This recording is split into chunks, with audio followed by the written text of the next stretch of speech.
Neața. Suntem pe drum către Tesla, mergem să vedem noul Model Y Performance și singura chestie la care mă gândesc în momentul ăsta, oare o să-mi placă atât de mult încât să nu mă pot abține? Pentru că atunci când am văzut Model Y Performance când s-a anunțat, am simțit chestia aia când să dai cu cardul. Bine, după aia am văzut prețul. Ai văzut cât e prețul? E undeva la... Dacă îi dai și o culoare și alegi interiorul la alb, am la 64.000 cu TVA inclus. Și știi de ce mi-aduce aminte chestia asta? Prețul ăsta, când am luat-o. Eu am avut șansă să iau mașina când încă Tesla ținea prețurile destul de sus la Dual Motor Long Range, dar cu toate astea m-a pus pe gânduri. Și am zis, ok, s-au mai ieftinit ăsta, dar între timp m-am uitat și la prețurile de la 3 și m-am uitat și la alți producători. Și în momentul ăsta trebuie să spunem câteva chestii despre Tesla. Că ne place sau nu, în continuare mașinile lor te inspiră. Când vezi că se lansează un model nou, sunt foarte mulți oameni care ajung acolo în showroom și o să vi arătăm imediat, să-mi pun pariu, care sunt curioși de mașinile astea și lumea asta e împărțită pe internet între două categorii. Sunt cei care nu au Tesla și o înjură și au cei care au Tesla și tac din gură. E atât de simplu. Cei mai mulți oameni care au o mașină Tesla, da, sunt frustrați cel mai probabil de Elon Musk, dar nu comentează în legătură cu marca pentru că mașinile sunt bune. Nu sunt excepționale raportat la ce ne-am dorit, dar cu siguranță sunt foarte bune prin comparație cu ce oferă piața. Și acum ajungem înapoi la discuția despre Model Y Performance. Întrebarea este, merită banii? Adică ar merita să dau aceiași bani pe care i-am dat acum vreo 4 ani pe mașina asta ca să-mi iau astăzi un Y Performance? E o întrebare grea, pentru că în realitate dacă o iau strict economic nu merită.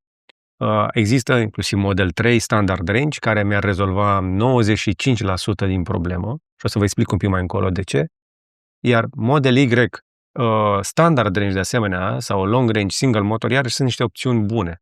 Dacă mi-aș lua Model Y Performance ar fi doar pentru că îmi doresc o mașină mai distractivă. Mai distractivă pentru ce? Nu știu, că stau în coloană împreună cu un Logan acolo, un A4 de acum câțiva ani, cu o Skoda Fabia, cu un Focus și cu toată lumea de aici de jur împrejur, cu toții ne deplasăm cu aceeași viteză medie.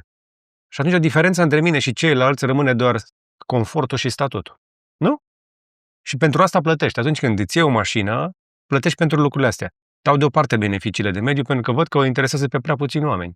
Da, trebuie să scoatem poluarea din marile orașe, dar am preferat să o facă alții, așa că, încă o dată, dă mai deoparte. O să vorbesc așadar strict de costuri. Mă interesează dacă merită Model Y Performance și o să tragem o concluzie după ce o vedem de aproape, pentru că vreau să merg în showroom să văd cu ochii mei. Mă bucur că România are showroom Tesla și service și putem să vedem mașinile astea de aproape. La fel cum îmi doresc să văd și de la alte mărci, inclusiv Lucid, pe care am condus-o în state și mai multe mărci chinezești care să trateze vânzarea în România cap-coadă, nu doar reprezentare, ci și vânzare și mai ales service. Dar despre astea mai încolo. Pro tip, dacă vrei să vezi mașina asta, vină la deschidere imediat, că după aceea începe să fie aglomerat.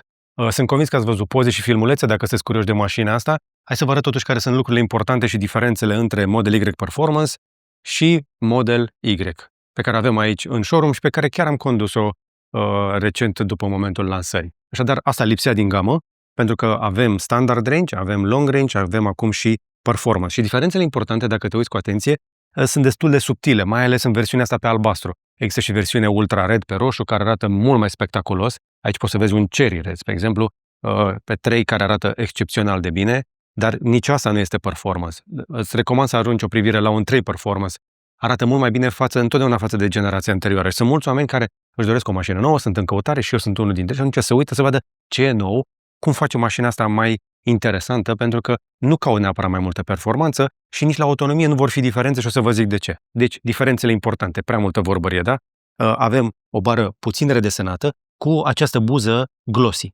După cum știți, de când fac eu review-uri de mașini, chestia asta nu, pentru că se va zgâria. Avantajul este că ai cameră în fașie aici în bară și o să poți să vezi când te apropii de obstacole, dar mașina asta este mai joasă cu vreo 1 centimetru și ceva și asta înseamnă 0,6 inch, asta cât vine? 1,2, 1,3 și 1,4.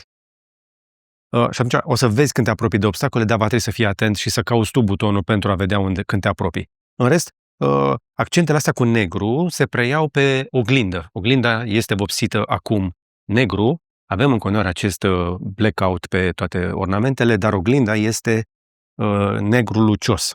Exact cum este și buza și cum mai sunt și alte elemente. Din lateral, o chestie care îmi place cum arată, dar nu aș vrea să trăiesc cu așa ceva, este janta asta nouă de 21 de inci, care are niște elemente aerodinamice pentru care capacele astea de plastic în aceste goluri, pe care dacă le tragi, ar rămâne niște semne, dar nu zgârie. Sunt poze pe net, puteți să căutați să vedeți. Mie îmi place cum arată janta asta, dar am o problemă cu balonul ăsta mic, mai ales că trăim în România.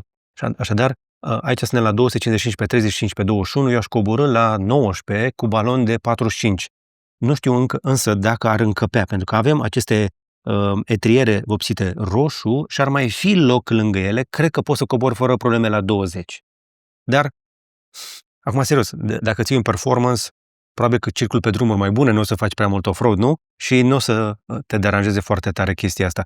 Mă bucur și văd aici că janta este relativ bine protejată de anvelopă. Aici este o problemă pentru că zona asta aici va fi la sacrificiu. Mașina asta doar în showroom va supraviețui fără zgârieturi pe toată zona asta și de-aia e foarte puțină protecție aici. Deci e foarte la limită, va trebui să fii grijuliu pentru că jantele astea nu sunt ieftine. Tocmai de-aia, încă o dată, îmi place ideea de performance, vreau jante cu balon mai mare pentru că nu merg la circuit cu o mașină de genul ăsta. O altă chestie pe care pot să o văd un picuț de aici, să o intuiesc, sunt noile suspensii. Am încercat să aflu care e faza asta cu noile suspensii adaptive, pentru că în sfârșit avem pe Model Y suspensii care pot fi setate din mașină, o să vă arăt imediat din calculator, pe două moduri. Și asta este o veste bună, pentru că mașina asta este deja mai bună față de Model 3 sau de Model Y anterior. Am condus Model Y recent și vă spuneam că mi se pare mai bună, mai confortabilă suspensia, mai soft un pic, mai bine insonorizată, dar fără fără să balanceze prea tare. Asta, pentru că are mai multă putere și face suta în 3,5, ar trebui să fie în stare și să vireze și asta înseamnă că suspensiile alea trebuie să fie adaptive. Bun. Din lateral, o să-ți dai seama destul de repede că este un performance după jante, exact cum îți spuneam, dar în rest nu sunt diferențe importante, sunt cam aceleași culori, nu există o culoare specială, deși pe ultra-red, evident, aștept să fie cea pe care o să o cauți dacă vrei să arate așa cum îți imaginezi că arată o mașină sportivă, dar în spate, acest aileron din fibră de carbon mi se pare excelent, este superb, este mat și arată perfect aici unde a fost pus. Din unghiul ăsta de aici așa, are inclusiv o teșitură. Chestia asta este foarte elegantă, asta este o atingere de design foarte, foarte faină. Se vede, nu, pe cameră? Deci nu este dintr-o singură bucată, are teșitura asta. Asta n-a fost ușor de făcut în fabrică, sunt sigur, și adaugă un plus de stil, un plus de clasă. Din punctul meu de vedere, inclusiv toată iluminarea asta pe bara spate, iarăși este o chestie bună, să încerc să o și aprind. În continuare, bara asta de lumină roșie aici arată excelent, însă odată ce o să cobori, o să mai descoperi pe lângă eleronul ăsta și lumina asta faină, pe care o ai și pe Model Y, inscripția asta de Model Y Performance, nu Plaid. Tesla insistă, nu vorbim despre un Plaid. Plaidul este rezervat pentru mașini care nu prea mai ajung la noi. S și X. Era un X recent aici care a fost de vânzare și mai există un singur Model S Plaid de vânzare. Nu am nicio informație dacă vor mai veni S sau X în Europa curând. Sper eu să mai vină vreodată. Hai să mai coborâm un pic, că mai avem chestii importante. Încă o dată apreciez bara asta de pe spate, care protejează mult mai bine la apropierea de obstacole, pentru că toată zona asta este în spatele unei rame, dacă vezi, din plastic, da? Și un plastic mat. Aici au făcut-o bine. Pe care cobori în partea de jos și descoperi această buză, să-i spunem, acest eleron, care e lucios. Și asta, iarăși, este la sacrificiu. Din fericire, poate fi desfăcută și schimbată. Sunt curios cât o să coste. O chestie care poate părea un pic ciudată, dar înțeleg că funcționează pentru clienți, mai ales în Europa, poate că și în America, habar nu am, dar sigur în China, este faptul că are niște evacuări false pe o mașină electrică. Adică și Tesla a mușcat din mărul ăsta otrăvit al evacuărilor false, care sunt totuși niște chestii care te ajute la aerodinamică, teoretic, dar sunt poziționate ca și cum ar fi evacuări. Și dacă cobori camera de desubt, o să vezi că ele se prelungesc un pic de desubt, se duc așa un pic, vezi? Iar fundul mașinii, ia să facem așa, este foarte plat. Asta este iarăși o chestie la care Tesla excelează și trebuie să-i apreciem pentru faptul că mașina asta este aerodinamică, dar este și stabilă și pentru că are fundul plat al mașinii. Este o chestie importantă, mai ales la mașini electrice. Per ansamblu, toată mașina este așadar un pic mai jos, este un pic mai sportivă, cu câteva elemente aerodinamice, dar nu cred că este o mașină de sport. Asta rămâne o mașină de familie. O mașină de familie cu de toate. Are fix același spațiu de depozitare de la interior, care este absolut uriaș și în care poți să încarci orice. Poți inclusiv să iei toată etajera asta și să o ascunzi. Aici încape un geamantan întreg sau toate accesoriile pe care nu le vei folosi și ai la dispoziție tot portbagajul de care ai nevoie. Ba mai mult decât atât, aici mai există încă un spațiu de depozitare ascuns. Capacul ăsta este pus doar pentru a avea o suprafață de încărcare plană. Observ că pe modelul ăsta fabricat la Berlin s-a îmbunătățit plușul din portbagaj. Trebuie să spun chestia asta. Cel puțin cel de aici pare de o calitate un pic mai bună față de ce am văzut la mine. În gorurile astea o să ții niște accesorii pentru a depozita tot felul de chestii. Iar aici ai butoanele pentru a rabata scaunele, care în continuare e o plăcere să le faci la buton.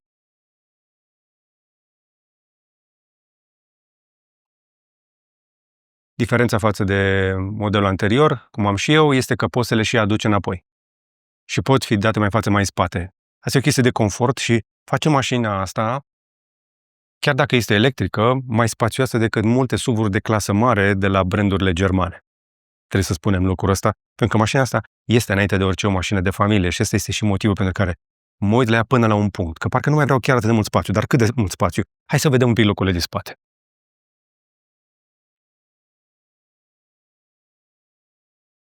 Părți bune pentru locurile din spate, da, avem în continuare același spațiu foarte generos, aceeași podea plată, același loc pentru 5 oameni întregi. Cu ecranul ăsta de 8 inch aici și cu scaunele astea perforate, care însă nu au decât încălzire în scaunele din spate, dar sunt mari, sunt suficient de lungi, ai suficient de mult spațiu, ai în continuare o cotieră bună, nu ai însă o trecere pentru a-ți băga placa. Eu când încarc placa, spre exemplu, în mașină, trebuie să rabatez unul dintre locurile astea. Aș vrea o gaură aici, îmi lipsește, iar scaunele astea noi, performance, îți obturează vederea. Nu poți să vezi înainte din cauza că ai dita mai scaunul în față. Asta înseamnă scaune performance care au totuși niște avantaje pe care o să le vedem când ajungem în față. Cei din spate au gurile de ventilație aici, odată ecranul care vă spuneam de 8 inch pe care ai o grămadă de funcții, inclusiv de multimedia și 2 USB-C-uri și încă o dată, nu pot să nu insist, uite, știu cât spațiu am la picioare. E atât de mult spațiu la picioare încât era un buton pe aici, așa. Uite, știu cât de mult pot să mă las. Adică, în mașina asta chiar ai foarte mult spațiu și în continuare plafonul ăsta panoramei din sticlă mi se pare că este un atu important. Iluminatul, iarăși, adăugat și inserțiile astea, ornamentele din fibră de carbon, care arată mai bine în față.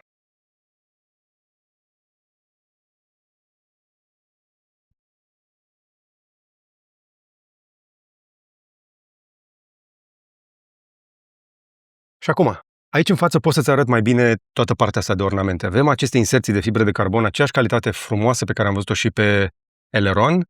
Se continuă și cu bucata asta de pe bord, care arată fain. Este mată și nu va reflecta lumina. Asta mă încurcă cel mai tare la inserțiile astea de obicei lucioase din mașini. Nu vreau să reflecte lumină, mai ales într-o zi însorită. Și iluminatul care urmărește, după ultimul update de soft, muzica, inclusiv în Model 3. Ceea ce este o chestie foarte tare.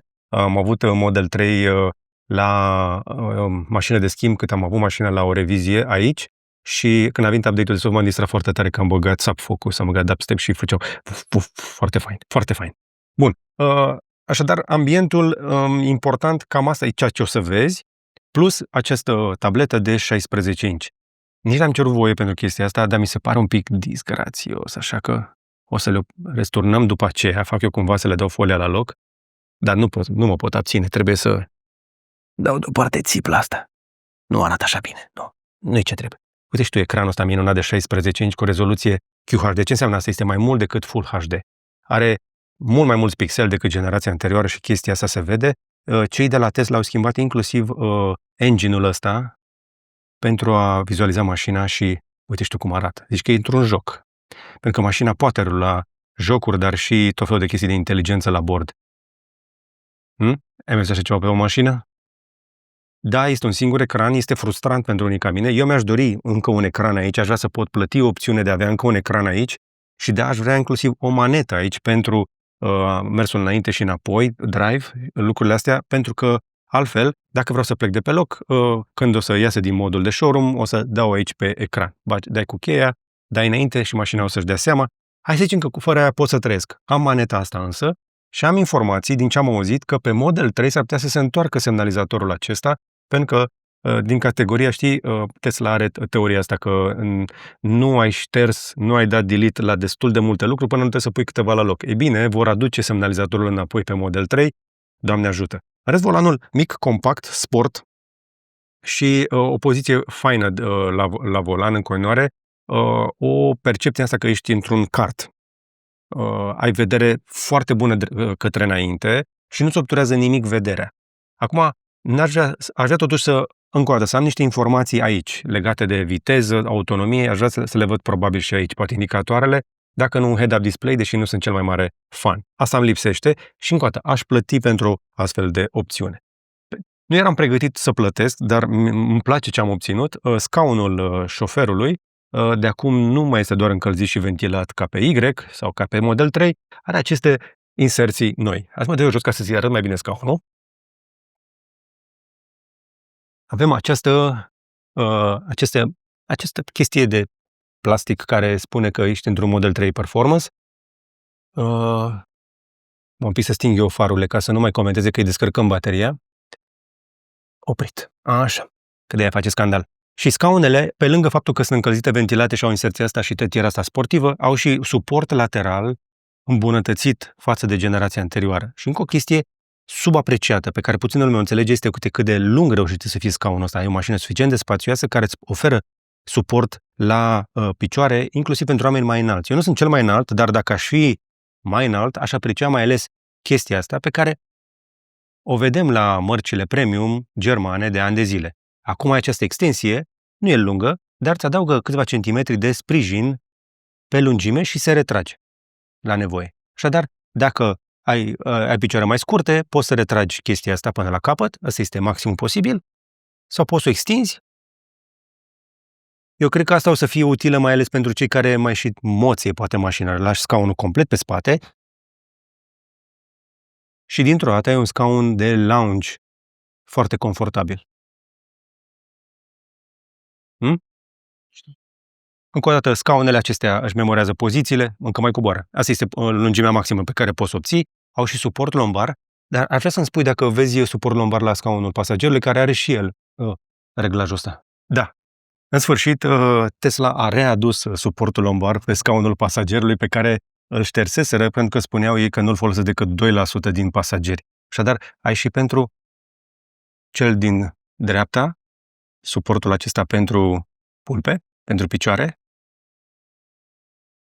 Aici pare o idee mai scurt decât la șofer. Nu, uite că ia uite, cam așa. Și aici încă o dată avem scaune cu suport lombar și pentru pasager în sfârșit. Asta este o chestie bună. Ok, iar aici avem pragurile astea cu Model Y și una dintre opțiuni este această lumină care îți luminează pe jos cu logo-ul acesta de performance.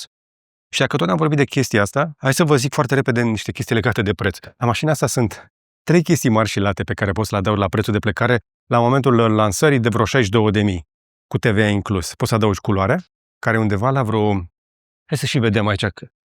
1500, ceva de genul ăsta, era 1700, la un moment dat mai variază. 1300 în momentul ăsta. Culoarea pe care o vezi este acest deep blue metallic, 1300.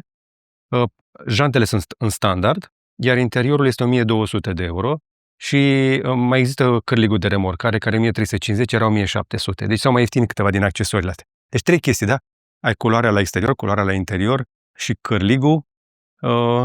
Culoarea la interior vine cu pachetul de interior premium, da, pe Y Performance ai deja premium la interior.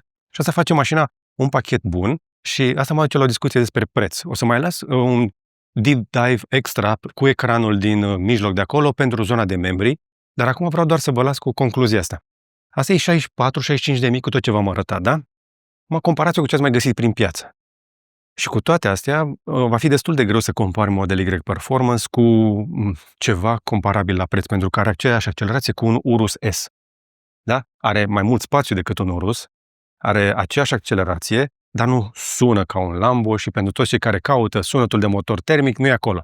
Însă dacă o compari strict pe cifre, pe accelerație, inclusiv pe autonomie, sau mai ales pe spațiul de la bord, Y-ul rămâne imbatabil în segmentul lui. Vedem ce o să facă BMW cu iX3. Dar, dacă nu ești pregătit să dai, ca mine, că eu nu mă simt pregătit să dau 64-65 de mii pe mașina aia, uite cam cum arată câteva din prețurile la mașinile de pe stoc și m-aș bucura să văd genul ăsta de reduceri și o să mai vină, garantez. Și arată un long range tracțiune integrală la 55 de mii, de la 57.800. Asta e full, inclusiv cu jantele pe 20 Helix. Deci asta este un Y actual, full, care ar fi plecat la 57.800 și este un pic redus. Asta nu e cea mai mare reducere. Dar poți să-l obții cam aceeași mașină și la 52.840 de la 54.000. Cam asta este zona de preț pentru Y-ul long range. Acum mă duc în partea cealaltă la Model 3 long range, tracțiune spate. O mașină bună cu autonomie mai mare este de 700 de km teoretic, e 43.250, redusă de la 47. Există mașini și mai ieftine pe site, dacă te uiți la stoc, nu e treaba mea să le văd mașinile, dar vreau să vă arăt că este o diferență importantă de preț atunci când cauți, pe exemplu, autonomie. Poți să ai autonomie mare de pe la 43.000, dar poți să ajungi la 64.000. Deci, dai 20.000 în plus și vorbești de autonomie, nu, adaugi pentru confort, spațiu și alte lucruri. Uite, mai sunt, spre exemplu, vă ziceam eu că era, nu mai e S, există un S-Plaid care e încă de vânzare și din câte știu, asta are inclusiv supercharging pe viață, dar mi se pare scumpă la 120.000. Și mai este un singur X pe care l-am văzut recent aici, nu e acum în showroom, care e la 104.000 și din câte știu și ăsta e cu supercharging for life. Cred că astea sunt ultimele S-uri și X-uri, doar ce mai vine de pe stoc. Dacă tot am vorbit de autonomie, era să-mi scape o chestie importantă. Nu am toate informațiile, dar pentru cei care sunt cu adevărat curioși de autonomie, da, mașina asta are putere, face 100 în 3,5, în cea mai mare parte a timpului nu vei folosi funcțiile alea, o să vi le arăt în ecran acolo, dar ce o să intereseze este bateria nouă. Circulă ceva informații, încă nu sunt oficiale, nu sunt confirmate și nu am informații de la sursă, dar vorbim deja despre o baterie care nu mai are o capacitate brută de 82 până la 84 de kWh, ci care ar fi capacitate netă. Și asta cum au reușit să facă? Practic, mărind densitatea bateriei, în aceeași cutie a bateriei a încăput mai multă baterie, mai multă capacitate, da? Și asta ar însemna, după calculele mele, că ar trebui să avem, pentru prima dată pe Model Y, o baterie cu o capacitate brută de peste 90 de kWh, ceea ce pune mașina asta în competiție directă încă o dată, cu Porsche Macan, pe care îl zdrobește la preț. Porsche nu are cum să vândă la banii ăștia o mașină cu baterie de 90 kW, cu puterea asta și cu funcțiile astea. Porsche vinde altceva. E pentru un alt tip de client și eu mă gândesc uneori dacă nu cumva mi-ar plăcea un Macan, dar mă blochează prețul. Deci nu e pentru mine. Însă, baterie mai mare, motoare puternice, dar ce m-a surprins plăcut este că în continuare pe Model 3 Performance ai nu doar accelerație mai rapidă, că poți să faci 100 în 3,2, 3,1, 3,2, ci ai și motoare mai puternice. Așadar, să îmbunătățim motoarele pe Y, bateria însă este de generație nouă și reușește să obțină aceeași autonomie ca un Y long range dual motor prin îmbunătățirea densității. De fiecare dată când mărim densitatea bateriei, în aceeași greutate și în același volum, băgăm mai multă energie și atunci putem să mergem mai departe. Ăsta este secretul. Eu cred că mașina asta, cu capacele aerodinamice puse și condusă civilizat, va sări de 700 de km de autonomie. Eu cred că se vor putea face primăvara și toamna, dacă nu este foarte cald sau foarte frig, cu un șofer care nu este prea sportiv, 700 de km. Dar în realitate, concluzia care vreau să vă las este că nu o să-și ia nimeni mașinile astea pentru drumuri lungi. Oamenii care își permit să dea 64.000 de euro pe o mașină nouă, își permit și biletul de avion pentru drumuri mai lungi de 400-500 de kilometri. Dar mașina asta se încarcă mai repede ca niciodată din o grămadă de mașini care cu încărcare rapidă. Mașinile electrice rămân încă destul de scumpe, oamenii care au bani de mașini scumpe au bani și de avion și nu vor vrea să conducă într-un șut câte 1000-2000 de kilometri. Bun, am ajuns la final cu această versiune, încă o dată versiunea publică. Las pentru membrii un deep dive în ecranul central în care vreau să vă arăt câteva lucruri interesante. Am primit acces să butonez un pic mai mult și o să vă arăt un pic și spațiul din Frank. Cam atât. Dă un like dacă ți-a plăcut. Sper că ai primit informație bună și poți să dai și cu hate dacă vrei acolo. Nu e nimeni mare fan Elon Musk în momentul ăsta. Nici eu nu sunt unul dintre fanii lui, dar în continuare Tesla rămâne un lider, nu liderul absolut în această industrie. Mai vreți să mai vedem și alte inovații de la Tesla? Dar în continuare, mașinile lor sunt foarte bune. Sunt excelente, însă ne dorim să vedem spectacol. Vrem să zicem, wow, Y-Performance e aproape, dar nu este spectacol. Este doar încă o mașină foarte bună din piață. Dă un like dacă ți-a plăcut, un share să vadă și prietenii și un subscribe dacă nu ai făcut-o deja. Și data viitoare să vă fie numai bine!